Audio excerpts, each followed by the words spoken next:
Back in the early 90s, I was one of the first corporate types to try working from a home office. IBM was trying to do that to promote the use of their technologies and so on. And they encouraged employees to do that. So I thought, I'll do that. So I created a beautiful home office. And then I thought, I'll try it for about 2 weeks. Well, this is what happened. I'd be on a conference call and I had a wireless headset and I'd be on the call and I'd look out the window, which I can see from my office, and I'd see that my wife's flower garden needed to be weeded. And I thought, well, I can do that while I'm on the call because I'm basically just listening. And I go down and I'd start weeding, and then the call would end and I'd continue weeding and continue weeding. And you can see where that's going to go.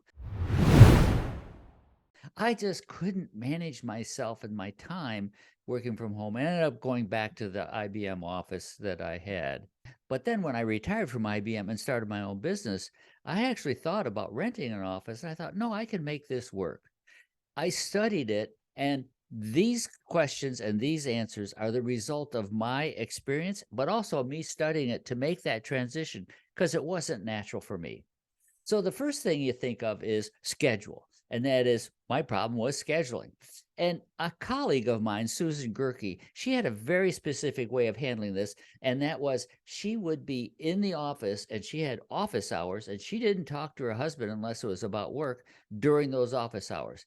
He had an office upstairs and hers was downstairs. They would actually meet for lunch at precisely 12 o'clock, take a 1 hour break, and then they would go back to their offices. The only time they saw each other really during the day was they shared a printer. So she was very structured about it. But when I looked at myself, I realized I'm not that structured of a person. So I'll do some work here in the office and then I'll go out and literally weed the garden for something. But I limit myself to maybe 10 or 15 minutes to help my wife or something. And then I come back. But also, I'll do work in the evening. So I'm much more fluid in the way I look at work and time than Susan Gerke. Her system works for her, mine works for me. My point is that we're different people. That gets me to my next point, and that is a lot of people lose that rhythm of the office and that rhythm of working with coworkers. And how do you adjust to that? Here's what I'd recommend.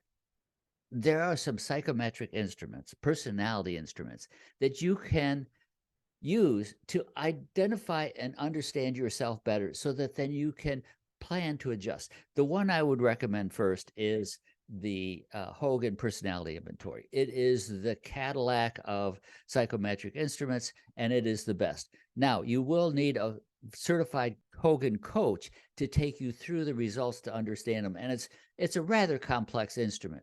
If you want something simpler, Gallup Strength Assessment Aptitude Test has been given to over 29 million people. It's by the Gallup organization that does all those surveys. And that is a statistically valid way of looking at your work styles.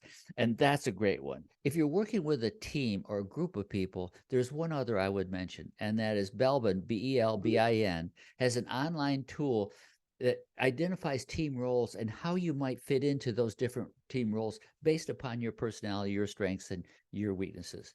The other thing I'd say is sit down with someone you trust, your mentor or your husband or your wife or your best friend or your coach, and say, help me work through this of how do I manage my time working from home and remotely.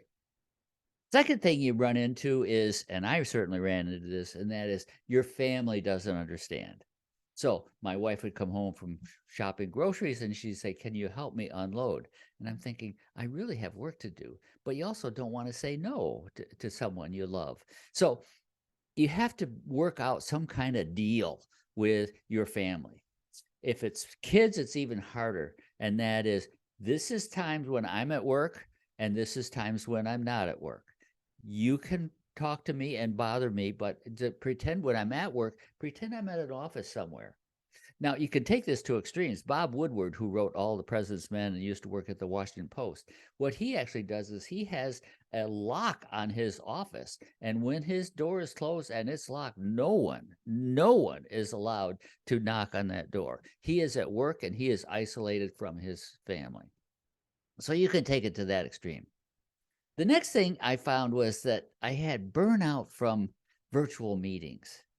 And it's just like one Zoom call after another, it seemed. So the first solution I found was asking the question, do I really need to be on this call? And do I need to be on the call for everything? In other words, sometimes I say, why do you really need to be on this call? Well, we need an update on this project. I say, okay, fine. Let's do that at the beginning of the call, and then I'll drop off. So you want to reduce the number of calls, or at least your participation in the calls if you can. Second thing I'd mention is I learned to watch my own body language. You have a screen and you have different choices of how you have it, whether you have the main screen with the slides or whatever, and then different people. I always wanted to be able to see myself. So, am I slouching? Am I showing that I'm bored? If I am, then I need to put myself up and pay a little more attention. Also, using the chat function on the side to talk to people about what's going on in the meeting can help. If you're going to do other work, you can get away with it, but be very careful because you don't want to look like you're distracted and actually doing other work. Next thing was taking breaks. Working from home can end up being like a 24-hour thing. So you want to make sure that you have end times so that you have personal life, but also taking breaks. And one of the key things that science shows us, the research shows us, is that you need to move. You need to get up, and I'd like to go outside and at least just walk around the house and look at the plants or whatever, but you got to physically move. Sitting for long periods of time is really unhealthy. So if you can, get some movement.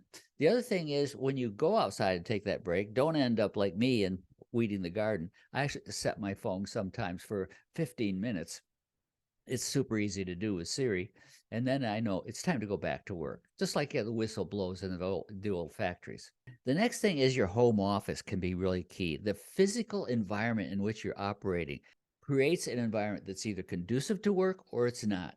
We have another video titled Focused Office, which is looking at the neurological aspects, everything from light to sound, about creating a home office. If you have the luxury of doing that, watch that video, and that will give you some key things to make your office neurologically a better place to work.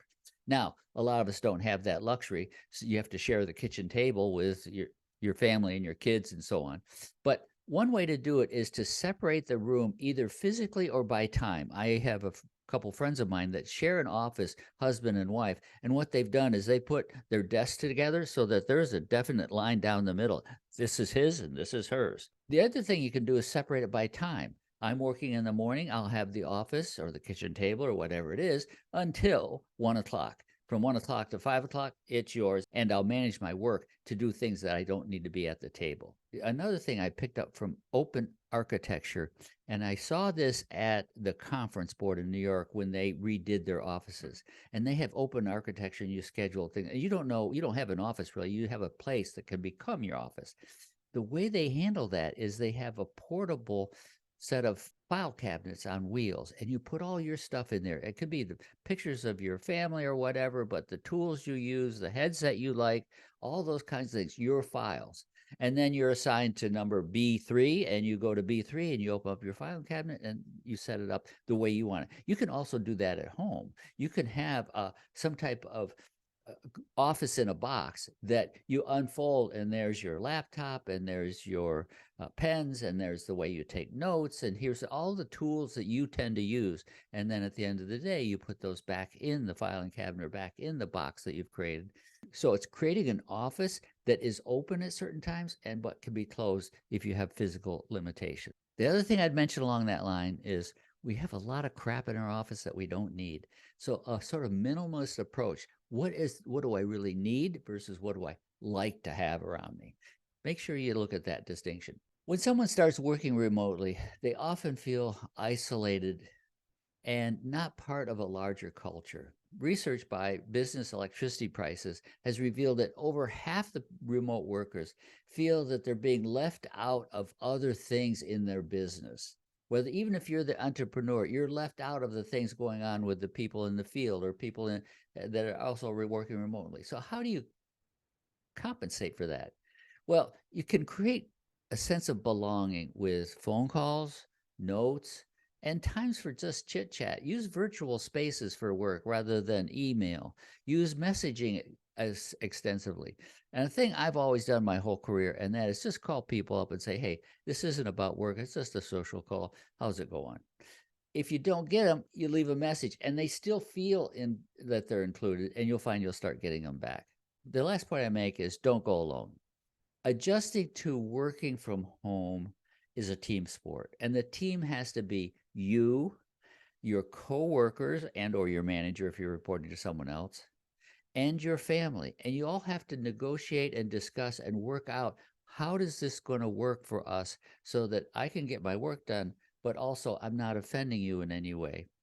I now have worked in this office for 20 years remotely, and I love it. So the guy who couldn't resist going out and weeding his wife's garden, that guy's gone. Now I'm in the office, and I rather like it here. You will too.